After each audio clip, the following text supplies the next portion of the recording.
헨리 데이비스 소로우의 월드 16파트 겨울의 호수 낭독을 해드리겠습니다. 고요한 겨울밤이 지나고 아침에 깨었을 때 나는 잠 속에서 어떤 질문을 받고 그에 대한 대답을 하려고 헛되이 애쓰고 있었다는 생각이 들었다. 그 질문은 무엇이, 어떻게, 언제, 어디서와 같은 질문이었다. 그러나 이제 모든 생물의 보금자리인 대자연이 동트고 있었으며 그녀는 조용하고 만족스러운 얼굴로 나의 넓은 창문을 들여다보고 있었다. 그녀의 입술에는 아무런 질문도 나타나 있지 않았다. 질문은 이미 해답을 찾고 쓰는 대자연 및 햇빛과 더불어 잠에서 깬 나를 맞았다. 한창 때의 소나무들이 여기저기 자라고 있는 땅 위에 깊이 쌓인 눈과 내 집이 자리 잡고 있는 언덕 비탈은 자, 앞으로 나가시오 하고 나를 부추기는 것 같았다.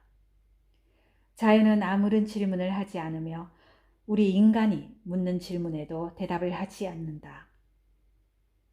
자연은 이미 오래전에 그렇게 하기로 결심을 했던 것이다.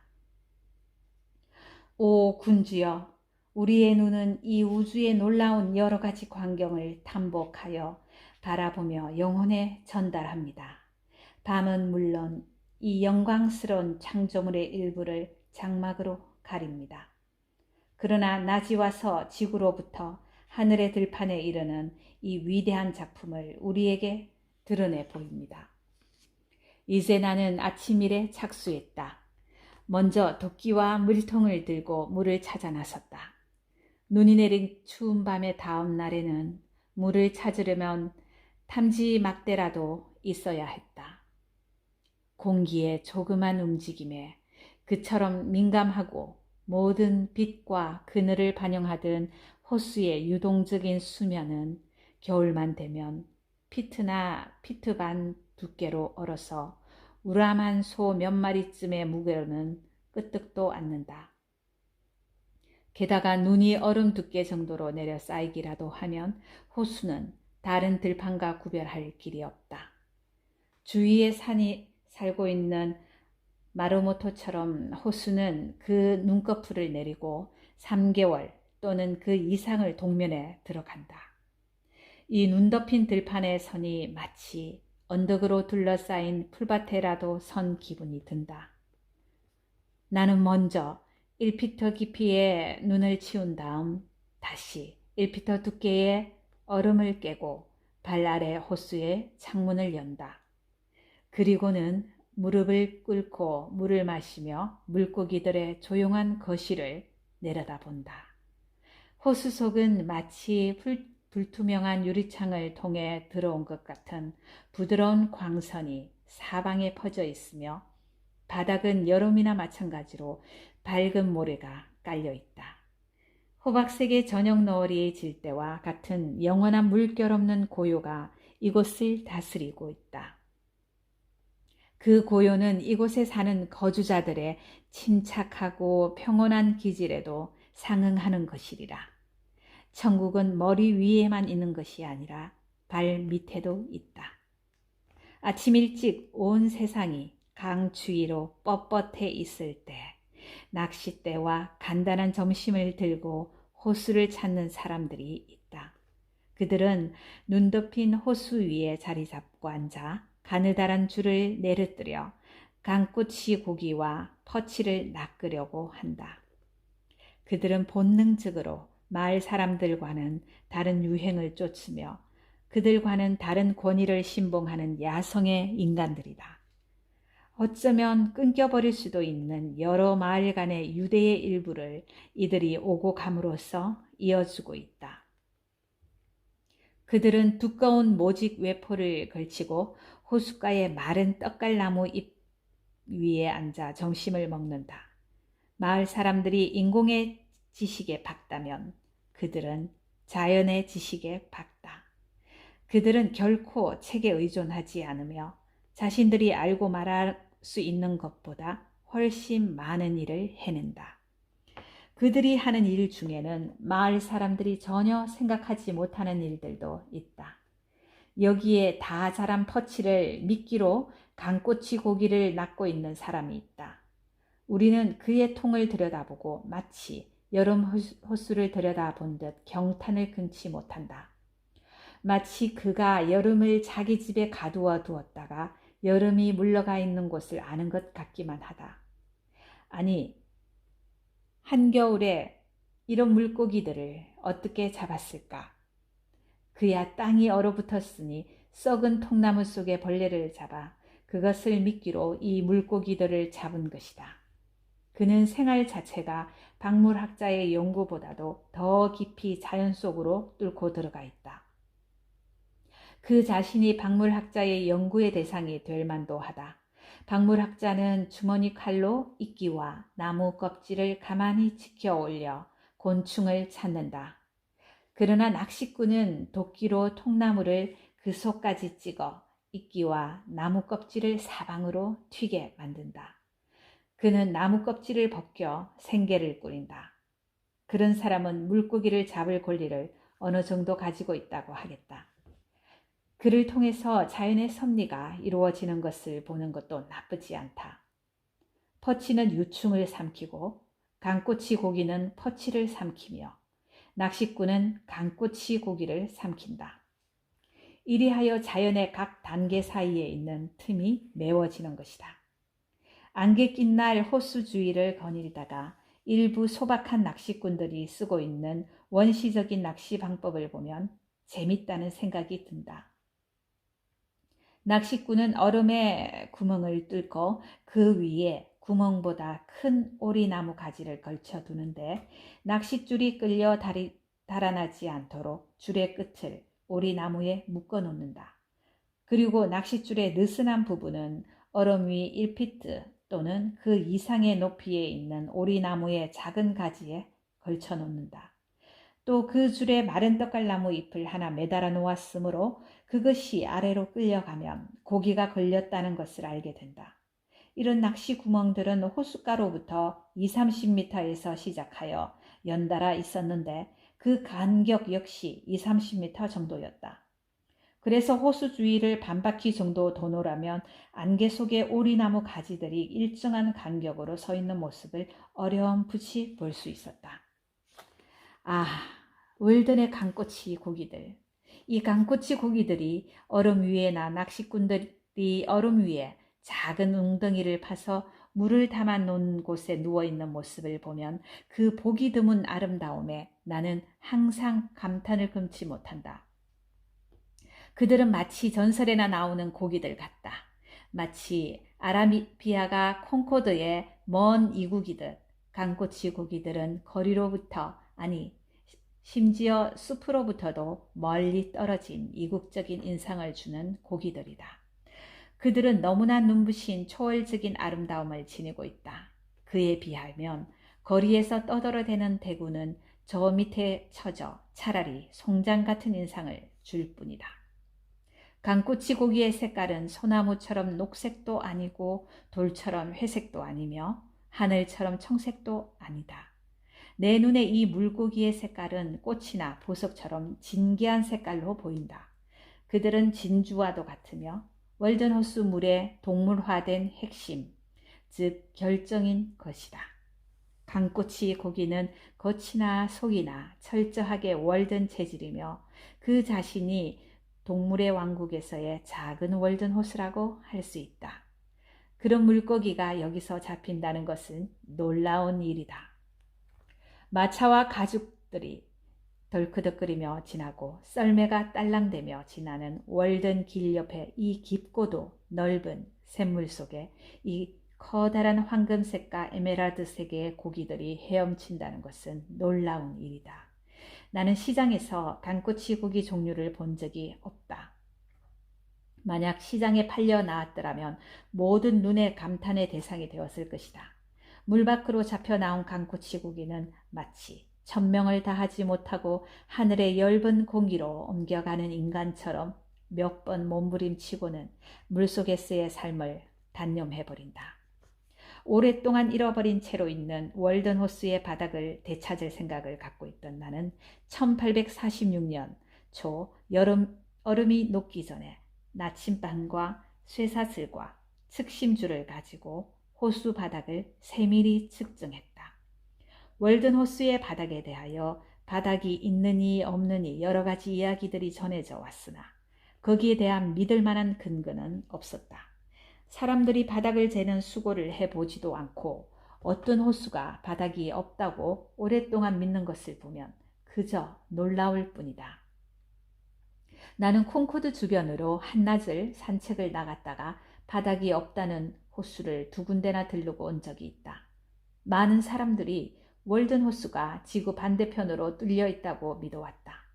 어떤 사람들은 호수의 얼음 위에 오랫동안 엎드려 이 착각을 일으키는 매체를 통하여 물기 어린 눈으로 내려다보다가 감기라도 들까 두터운 나머지 다음과 같은 성급한 결론을 내렸다. 즉 그들은 한 수레분의 건초라도 넣을 수 있는, 만약 그것을 넣을 수 있는 사람이 있다면 말이다, 거대한 구멍을 보았던 것이다. 그 구멍은 저승의 강인 스틱스 강의 원천이며 이 근처에서 황천으로 가는 입구라고 보아도 좋으리라. 다른 사람들은 마을에서 56파운더 추와 1인치 지름의 줄을 한 수레분이나 가지고 갔으나 호수 바닥을 찾는 데는 역시 실패했다. 왜냐하면 56파운더 추가 이미 바닥에 닿아 있는데도 그들은 쓸데없이 줄을 풀어 넣으면서 경이로운 것을 무한정으로 받아들이는 자신들의 능력을 재고 있었던 것이다. 그러나 월든 호수는 깊이가 대단하기는 하지만 터무니없는 것은 아니며 또 비교적 단단한 바닥을 가지고 있다는 것을 나는 독자들에게 확언하는 바이다. 나는 대구잡이 낚싯줄과 1파운드 반 정도 무게의 돌을 사용하여 호수 바닥을 쉽게 측정했다. 일단 바닥에 닿아 있던 돌을 다시 끌어올릴 때 돌이 바닥에서 떨어지는 순간에서 훨씬 세게 당겨야 하기 때문에 그 순간을 정확하게 알 수 있었다. 가장 깊은 곳은 꼭 102피트였다.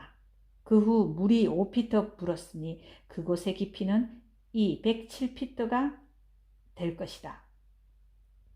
면적이 이처럼 작은 곳으로서는 놀라운 깊이인 것이다. 하지만 상상에 의하여 단 1인치라도 애누리할 수는 없다. 만약 모든 호수의 깊이가 얕다면 어떻게 할 것인가? 그것이 사람의 마음에 어떤 영향을 끼치지는 않을 것인가? 월든 호수가 깊고 맑게 만들어져서 하나의 상징을 이루고 있는 것이 고마울 뿐이다. 인간이 무한을 믿고 있는 한 바닥이 없는 호수들은 계속 존재할 것이다. 어떤 공장 주인은 내가 잰 호수 깊이에 대한 얘기를 듣고는 그럴 리가 없다고 했다. 즉 자기가 댐에 대하여 아는 지식으로 판단한다면 모래가 그처럼 급격한 경사로 놓일 수는 없다는 것이었다. 그러나 가장 깊은 호수들도 면적에 의하면 흔히 상상하는 것만큼 깊지는 않으며 만약 물을 다 퍼낸다면 대단한 골짜기가 드러나지는 않을 것이다. 이 호수들은 산과 산 사이에 낀 잔 같은 것은 아니다. 그 면적에 비해 보통 이상으로 깊은 호수도 그 중심을 통하는 수직 단면으로 보면 얕은 접시 모양과 흡사할 것이며 그보다 더 깊지는 않을 것이다. 대부분의 호수들은 물을 다 퍼내면 우리가 흔히 보는 초지보다 더 움푹 패여 있지는 않을 것이다. 풍경의 묘사에서 유려한 문체와 정확성을 구사하는 영국의 저술가 윌리엄 길피는 스코틀랜드의 파인 호수의 유입구에 서서 다음과 같이 말하고 있다. 먼저 그는 그 호수가 깊이 671, 폭 3마1, 길이 약 50마일의 염수만으로서 사방이 산으로 둘러싸여 있다고 묘사한 다음 아래와 같이 기술하고 있다. 만약 홍적기에 지층 함몰 직후나 그것을 초래케 한 자연의 변동 직후에 그리고 물이 그 안으로 쏟아져 들어오기 전에 그것을 볼 수 있었다면 그것은 얼마나 무서운 심년으로 보였을 것인가. 돌출한 산들이 높이 솟아있듯이 공허한 바닥은 넓고도 깊게 푹 꺼져 있다. 광활한 물바다를 이루면서. 그러나 파인 호수 표면에 가장 짧은 지름을 사용하여 그 호수의 크기로 비율에 맞추어 월든 호수에 적용해 본다면 우리가 이미 알고 있듯이 수직 단면이 얇은 접시 같은 월든 호수에 비해서 파인 호수는 그 4분의 1 정도의 깊이밖에 갖지 않은 것으로 보일 것이다. 파인 호수에 물이 다 빠졌을 때 드러날 그 무서운 협곡에 대해서는 이만 해두는 것이 좋겠다. 미소 짓는 수많은 계곡과 그 사이에 펼쳐져 있는 옥수수 밭들이 바로 물이 빠져나간 무서운 협곡과 다를 리가 없건만 생각 없는 주민들에게는 이 사실을 납득시키기 위해서는 지질학자의 통찰력과 원대한 시계가 필요한 것이다. 탐구적인 눈을 가진 사람들은 낮은 지평선의 언덕이 원시시대의 호숫가였음을 흔히 알아낼 수가 있는데 들판이 그 후에 용기가 되지 않았더라도 호수의 내력은 쉽게 감추어져 왔던 것이다. 그러나 큰 길에서 도로 작업을 하는 사람들이 잘 알듯이 소나기가 온 뒤에 생긴 물엉덩이를 보고서 땅이 패여 들어간 곳을 찾기가 가장 쉬운 것이다. 내 말의 요지는 상상력은 약간의 틈을 주면 자연보다 깊이 잠수하고 자연보다 더 높이 난다는 점이다. 큰 바다의 깊이도 아마 그 넓이에 비하면 대단치 않다는 것이 드러날 것이다. 나는 얼음을 뚫고 호수의 깊이를 쟀으므로 얼지 않는 항구를 측량하는 것보다 훨씬 정확하게 그 바닥의 형태를 측정할 수 있었다.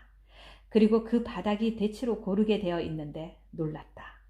가장 깊은 곳에서는 수 에이크에 달하는 면적이 태양과 바람과 쟁기의 영향을 받기 마련인 대부분의 밭보다 더 평평한 것이다. 한 예를 들면 임의에 선택한 어느 선 위에 여러 지점의 깊이를 재보았는데 150m 이내에서는 1m 이상의 차이가 없었다. 대체로 호수의 중심 근처에서는 어느 방향으로나 매 100피트에 대해 3, 4인치 이내에서 그 깊이의 변화를 예측할 수 있었다. 어떤 사람들은 이처럼 모래바닥으로 된 고요한 호수에서도 깊게 위험한 구멍이 있다고 흔히 얘기하지만 이런 사정 아래에서는 물의 작용으로 인해 온갖 기복이 평평해지는 것이다. 호수 바닥은 대단히 고르며 또 그 바닥의 형태가 호숫가와 그 근처의 산들의 형세와 완전하게 일치하기 때문에 먼 갑은 맞은편 호숫가의 깊이에 영향을 주며 그 방향도 대안을 관찰함으로써 측정할 수 있었다. 갑은 사주와 모래톱이 되고 계곡과 협곡은 깊은 구멍과 수로가 된다. 나는 50m를 1인치로 축소하여 호수의 지도를 작성하고 100군데 이상 되는 곳에 깊이를 잰 것을 모두 기입해 넣었다. 그러자 다음과 같은 놀라운 일치를 발견하게 되었다. 즉, 가장 깊은 곳을 가리키는 숫자가 분명히 지도의 한가운데에 있는 것을 보고도 지도 위에 자를 가로와 세로로 놓아 보았는데 놀랍게도 가장 긴 가로선과 가장 긴 세로선이 가장 깊은 지점에서 정확하게 서로 교차하는 것이었다. 호수의 중심부는 바닥이 거의 평평하고 호수의 윤곽은 상당히 불규칙적이며 가장 긴 가로선과 세로선은 작은 만해소까지 잰 것인데도 말이다. 그래서 나는 이렇게 혼잣말로 중얼거렸다. 즉, 이것이 암시하는 바를 따르면 호수나 못은 물론 큰 바다의 가장 깊은 곳도 찾아낼 수 있지 않겠는가. 이것은 계곡의 반대라고 할 수 있는 산악의 높이에도 통하는 규칙이 아니겠는가. 우리가 알다시피 어떤 산의 가장 높은 곳은 산기슭의 넓이가 가장 좁은 곳에 있지는 않은 것이다. 5개의 작은 만 중 3개는 내가 그 깊이를 측정해 보았는데 그 입구를 넘어서 안쪽으로 모래톱이 있었으며 그 안의 물은 보다 더 깊다는 것을 관찰로써 알 수 있었다. 그리하여 작은 만은 수평뿐만 아니라 수직으로도 육지 내부로 뻗은 물의 연장이라고 할 수 있었다. 그것은 일종의 내포나 독립적인 호수를 이루는 경향이 있었으며 두 갑의 방향이 모래톱에 뻗은 방향을 나타내고 있었다. 해안가에 있는 모든 항만도 그 입구에는 모래톱이 있다. 작은 만의 입구가 그 길이에 비해 넓으면 넓은 만큼 모래톱 밖의 물은 내포의 물보다 더 깊었다. 작은 만의 길이와 넓이 그리고 그 주위의 호숫가의 특징을 알게 되면 어떠한 경우에 대해서나 하나의 공식을 세울 만한 그의 모든 자료를 갖게 되는 것이다. 나는 월든 호수에서의 이러한 경험을 살려서 어떤 호수의 수면의 윤곽과 그 호숫가의 특징을 관찰함으로써 그 호수의 가장 깊은 곳을 얼마나 정확하게 맞출 수 있는지를 알아보기 위해 화이트 호수의 도면을 만들어 보았다. 이 호수의 면적은 41에이크에 달하는데 월든 호수와 마찬가지로 그 안에는 섬이 없으며 눈이 보이는 어떠한 유입구나 유출구가 없다. 그런데 가장 긴 세로선은 두 개의 마주보는 갑이 서로 접근하고 그리고 두 개의 마주보는 만이 쑥 들어가 있는 곳에서 가장 짧은 세로선에 가까이 지나기 때문에 나는 짧은 가로선에서 조금 떨어진 데로서 가장 긴 가로선상의 가장 깊은 곳이라고 대담하게 표시해 보았다. 나중에 조사해 보니 가장 깊은 곳은 내가 표시해 곳에서 100피트 이내에 있는 것이 판명되었다. 그것도 내가 애초에 쏠린 방향에 있었으며 깊이도 1피트밖에 더 깊지 않은 60피트였다. 물론 물속에 조류가 흐른다든지 호수 안에 섬이 있다면 문제는 훨씬 복잡해질 것이다. 우리가 자연의 법칙을 모두 다 안다면 단 하나의 사실이나 혹은 단 하나의 실제적 현상의 기술만 있으면 그 시점에서의 모든 구체적인 결과를 추리할 수 있을 것이다. 현재로서 우리는 단지 몇 가지의 법칙만을 알고 있을 뿐이다. 그래서 우리가 추리해낸 결과는 무효가 되는데 그것은 자연의 어떤 혼란이나 변칙 때문이 아니라 계산하는 데 꼭 필요한 요소를 우리가 모르기 때문이다. 법칙과 조화에 대한 우리의 개념은 대개 우리가 탐지해낸 경우들에게로 한정되어 있다.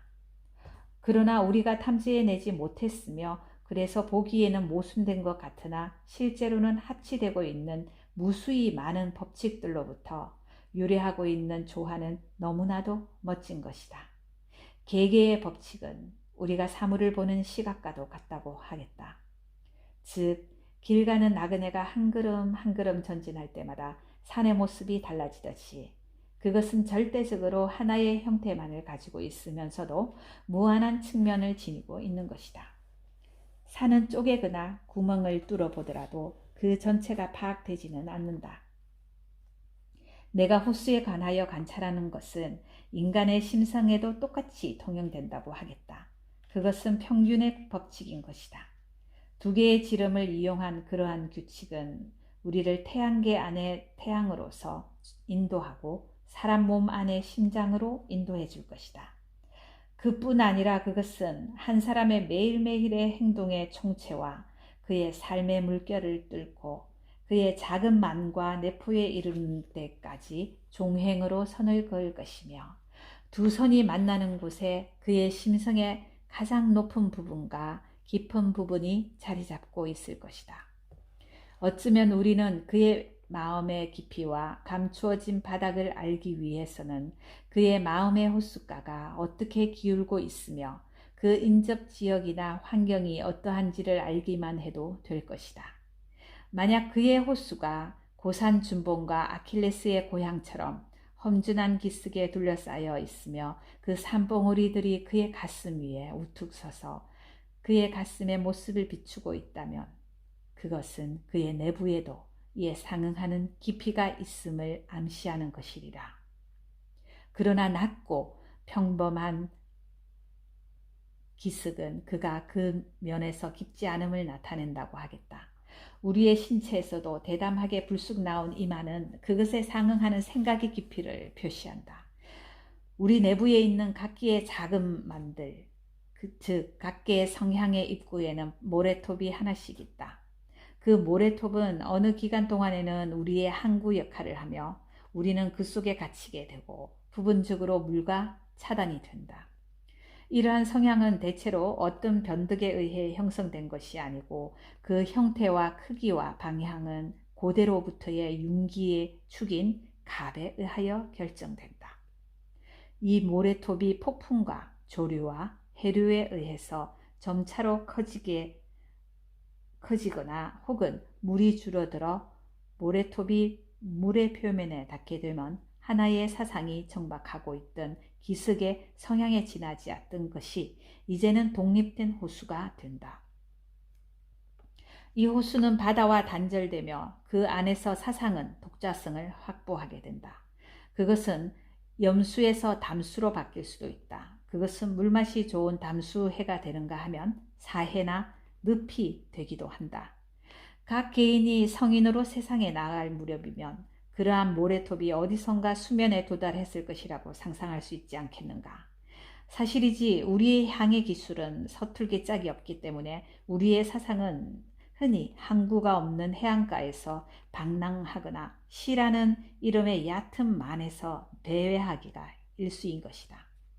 그렇지 않으면 모든 사람들에게 개방된 항구로 입항해서는 과학이라는 이름의 건선거에 들어가 세속에 맞도록 배를 다시 고치고 마는데 그곳에는 그들을 개성화할 수 있도록 도와줄 자연의 조류는 존재하지 않는 것이다. 월든 호수의 유입구와 유출구로 나는 비와 눈과 증발 위에 아무것도 발견하지 못하였다. 그러나 온도계와 낚싯줄만 가지고도 그러한 장소를 찾아낼 수 있을 것 같다. 왜냐하면 물이 호수로 흘러드는 것은 여름에는 가장 차며 겨울에는 가장 따뜻할 것이기 때문이다. 얼음을 갈라내는 인부들이 이곳에서 작업을 하던 1846년에서 7년의 겨울 어느 날 호숫가로 운반된 얼음덩이들의 일부가 두께가 얇기 때문에 다른 얼음들과 함께 놓을 수 없다는 이유로 그곳에서 얼음을 쌓는 작업을 하던 사람들에게 의해서 불량품 처리가 된 적이 있었다. 그리하여 채빙 인부들은 호수의 어느 조그만 지역의 얼음은 다른 데의 얼음보다 2, 3인치가 더 얇다는 것을 알게 되었는데 그곳에 유입구가 있을 것이라고 생각했다. 그들은 나를 얼음덩어리에 태워서는 호수물이 새는 구멍이라고 생각되는 또 다른 곳을 나에게 보여주었다. 그들은 호수물이 이 구멍으로 스며들어 언덕 밑으로 해서 근처에 있는 저습지로 빠져나간다는 것이었다. 그것은 수면 아래 약 10피트에 있는 작은 구멍이었다. 그러나 장담하는 바이지만 이보다 더 심하게 새는 구멍이 발견되지 않는 한 이 호수를 땜질할 필요는 없을 것이다. 어떤 사람은 그런 새는 구멍이 발견되면 그것이 저습지와 연결되어 있는가를 증명할 수 있는 방법을 제시하기도 했다. 즉, 그 구멍이 입구에다 색깔이 있는 가루나 톱밥을 넣은 다음 저습지에 있는 샘물에 채를 설치해 두면 물줄기를 타고 운반되어 온 가루가 그 채에 걸리게 될 것이라는 것이었다. 내가 호수에서 측량을 하고 있노라면 두께가 16인치나 되는 얼음이 사소한 바람에도 물결처럼 파동을 일으켰다. 잘 알다시피 수증기는 얼음 위에서는 사용할 수 없다. 호숫가에서 5m 떨어진 지점에 있는 얼음의 최대의 부동은 육지에 장치한 수증기를 얼음 위에 세워둔 눈금을 매긴 막대기 쪽으로 향하게 해서 측량을 해보니 4분의 3인치였다. 얼음이 호숫가에 단단하게 붙어있는 것 같이 보였는데도 그런 수치가 나왔다. 아마 호수의 중심 부분은 부동이 더 심했을 것이다. 만약 우리의 측정기구가 보다 더 정밀하다면 지각의 부동도 탐지해낼 수 있을지 누가 알겠는가. 수증기의 두 다리를 물가에 두고 세 번째 다리를 얼음 위에 두고서 수증기의 가늠자를 그 다리 쪽으로 향하게 하여 관측해보니 얼음의 극히 미세한 상하 부동이 호수 건너편의 나무에는 수 피트의 차이를 나타내는 것이었다. 내가 호수의 깊이를 재기 위하여 얼음의 구멍을 뚫기 시작했을 때 얼음을 덮고 있던 두터운 눈 밑에는 3, 4인치 깊이의 물이 고여 있었다. 이 물은 내가 판 구멍들 속으로는 즉시 흘러 들어가기 시작했으며 깊은 수로가 되어 이틀 동안이나 계속 흘렀다. 이것은 사방의 얼음을 갉아먹는 작용을 했으며 호수의 표면을 살리는데 실질적인 이바지를 했다. 왜냐하면 물이 호수로 흘러 들어가서 얼음을 치켜 올려 뜨게 했기 때문이다. 이것은 물을 빼내기 위하여 배 밑에 구멍을 뚫는 것과 같은 이치라고 할 수 있다. 이런 구멍들이 다시 얼고 이어서 비가 온 다음 마지막으로 새로운 얼음이 전체를 매끈하게 덮으면 그 속에는 아름다운 검은 무늬들이 생긴다. 그 모양은 거미줄과 다소 비슷하며 얼음의 장미꽃 무늬라고도 할 수 있으리라. 이것은 사방에서 하나의 중심으로 흘러들어가는 물로 인하여 패인 수로들 때문에 생긴 것이다. 얼음 위에 얕은 물웅덩이들이 있을 때 때로는 나 자신의 그림자가 이중으로 비치는 것을 볼 수 있었다. 그림자 하나는 다른 그림자의 머리 위에 서 있었는데 첫 번째 그림자는 얼음 위에, 두 번째 것은 나무 위에나 산비탈에 서 있는 것이었다. 아직 추운 정월이고 눈과 얼음이 두껍고 단단한데 알뜰한 지주는 여름철에 음료를 식히는 데 쓸 얼음을 채취하려고 마을에서 온다. 지금은 정월인데 7월에 있을 더위와 갈증을 내다보고서 두꺼운 외투와 장갑을 끼고 대비책을 강구하다니. 그 현명함에 깊은 인상을 받으면서도 다른 한편으로는 측은하다는 생각을 떨칠 수가 없다. 미래를 위해 준비하지 못한 것들이 얼마나 많은가. 아마도 그는 내세에서 마실 여름 음료를 식혀줄 보물을 현세에서 쌓아두지는 못하고 있을 것이다. 그는 고체가 된 호수를 자르고 톱질하여 고기들의 집의 지붕을 드러낸다. 고기들의 활동 영역이며 숨쉬는 공기를 마치 장작이라도 되는 것처럼 쇠사슬과 말뚝으로 묶어 마차에 실은 다음 흔쾌한 겨울 공기 속을 지나 겨울의 지하실로 운반해서는 그곳에서 여름을 나게 하려는 것이다. 호수의 얼음이 마을의 길 위에 운반되는 것을 멀리서 보면 마치 고체가 된 하늘빛을 보는 것 같다. 지주를 위해 얼음을 자르는 인부들은 쾌활한 사람들로 농담 잘하고 놀기 좋아하는 부류이다. 내가 가까이 다가가면 그들은 곧잘 나들어 밑에 서라고 하고는 구멍식 톱질에 한몫 끼게 하는 것이었다.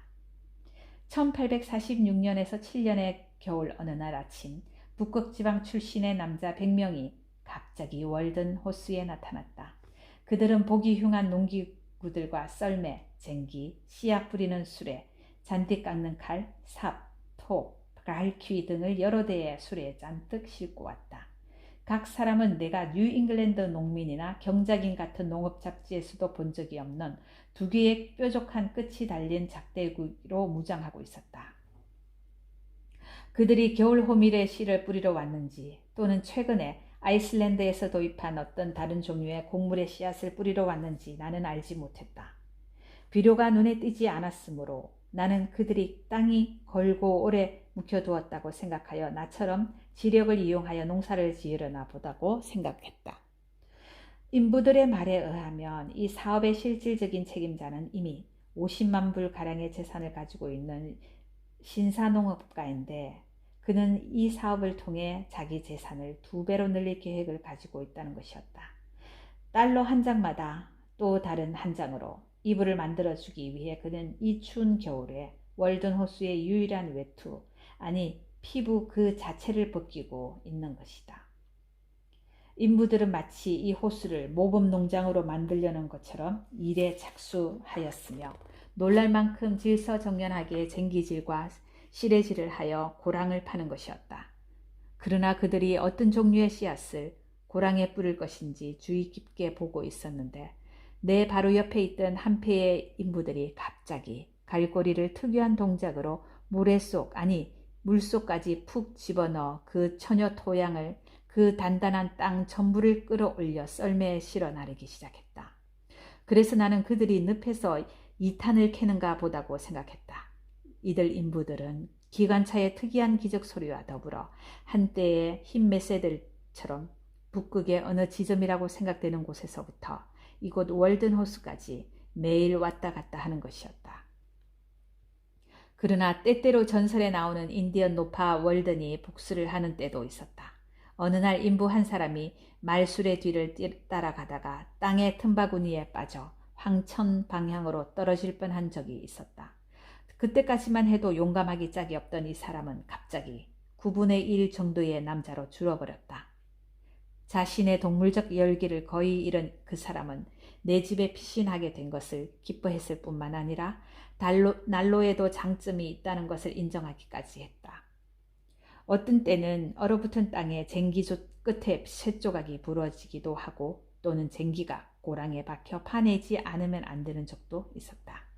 앞의 이야기를 좀 더 평이하게 말한다면 100명의 아일랜드 사람들이 미국인의 감독관들과 함께 얼음을 채취하러 매일 캠브리지에서 왔다. 그들은 설명이 필요 없을 만큼 잘 알려진 방법으로 얼음을 여러 덩어리로 잘라서는 썰매에 실어 물가로 운반했다. 그리고는 재빠르게 얼음 저장축대로 운반해서는 말의 힘으로 움직이는 쇠갈고리와 도르래 장치를 써서 마치 밀가루통이라도 되는 것처럼 나란히 그리고 층층으로 차근차근 쌓았다. 그 모습은 구름을 뚫고 솟아오를 방첨탑의 견고한 토대처럼 보이기도 했다. 그들은 내게 말하기를 순조로운 날에는 1000톤의 얼음을 깰 수 있다고 했는데 그것은 약 1에이크의 면적에서 나오는 양이었다. 썰매들이 이미 자국이 난 데를 계속 통과하기 때문에 마치 육지에서처럼 얼음 위에 깊은 바퀴 자국이 났다. 말들은 한결같이 얼음덩이에 물통처럼 구멍을 파놓은 데에 담긴 귀리를 먹었다. 인부들은 야외의 공터의 밑면의 한 변의 길이가 30 내지 35m, 높이가 35피트가 되도록 얼음을 쌓았다. 그리고 맨 바깥쪽에 쌓은 얼음의 층 사이에는 공기를 차단하기 위하여 건초를 끼워 놓았다.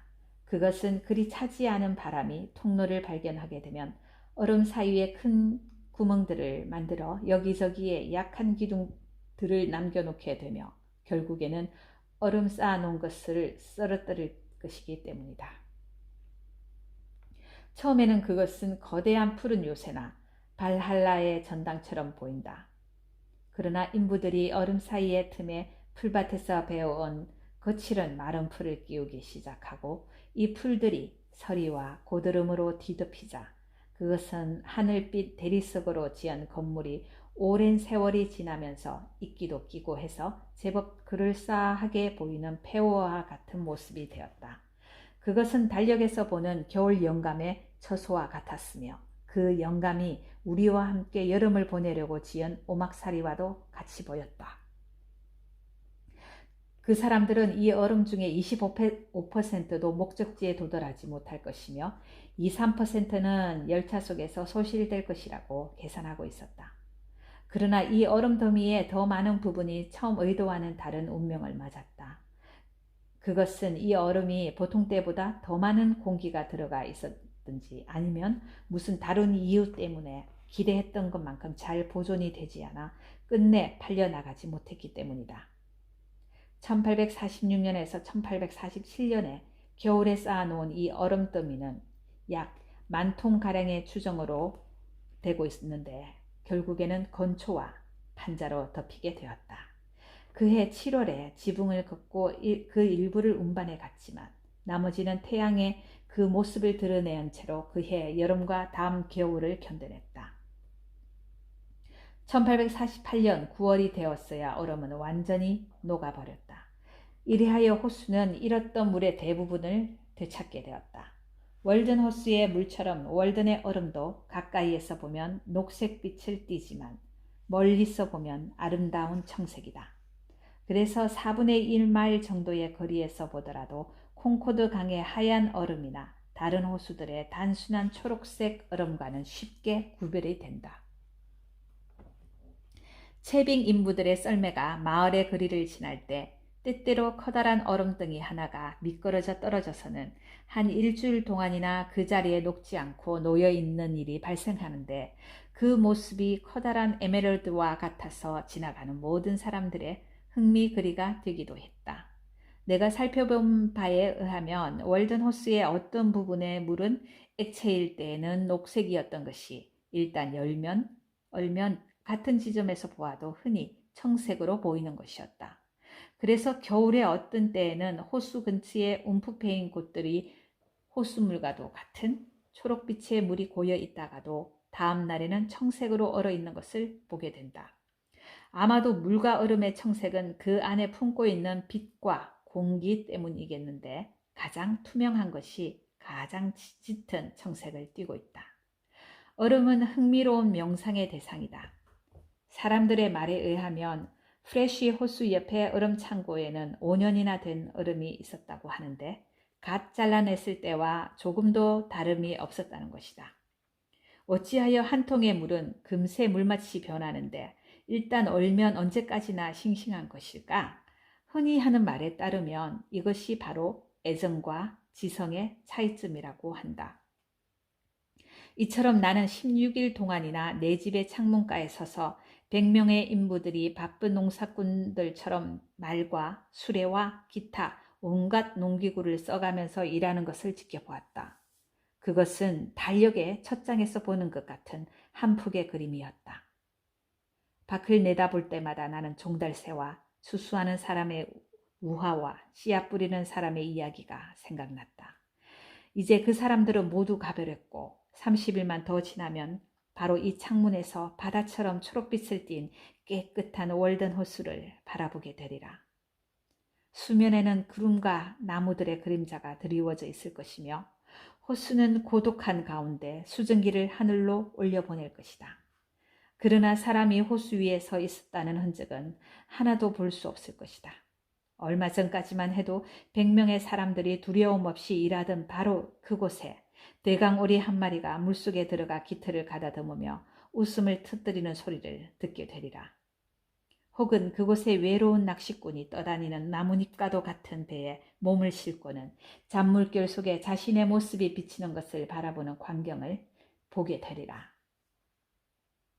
이리하여 찰스턴과 뉴올린스 그리고 마드라스와 bombay와 캘커타에서 더위에 고생하는 시민들이 나의 샘에서 길어간 물을 마시게 될 가능성이 생겼다. 아침마다 나는 바가바드 기타의 경이로운 우주 생성적인 철학에 나의 지성을 목욕시킨다. 이 책이 쓰여진 후 신들의 시대는 갔으며 이것에 비하면 우리의 현대 세계와 그 문학은 왜소하고 보잘것없다. 그 철학의 숭고함이 우리의 개념과는 너무나도 멀기 때문에 나는 그것이 우리의 전생에 관한 것이 아닌가 하는 생각이 들기도 한다. 나는 책을 내려놓고 샘으로 물을 길러간다. 아니, 그런데 그곳에서 누구를 만났겠는가? 바로 바라문의 하인을 만난 것이다. 바라마와 비슈누와 인드라신의 승려인 바라문은 겐지스 강변에 있는 자신의 사원에 가만히 앉아 베다 경전을 읽고 있거나 빵껍질과 물병만을 가지고 나무 밑에 살고 있다. 나는 그의 하인이 자신의 상전을 위해 물을 길러온 것을 만난 것이며 우리의 물통은 같은 우물 안에서 숙명적으로 부딪힌 것이다. 월든호스의 맑은 물은 이제 겐지스 강의 성스러운 물과 섞이게 되었다. 월든호스의 물은 순풍을 만나면 전설적인 아틀란티스 섬과 헤스페리데스 섬을 지나 대항해가 한노가 들렸던 바다를 다시 돌 것이다. 그리고는 테르나데 섬과 테도레 섬과 페르시아만 입구를 지나 인도양의 열대의 강풍에 녹을 것이며 알렉산더 대왕도 이름만 들어본 항구에 도착하게 될 것이다.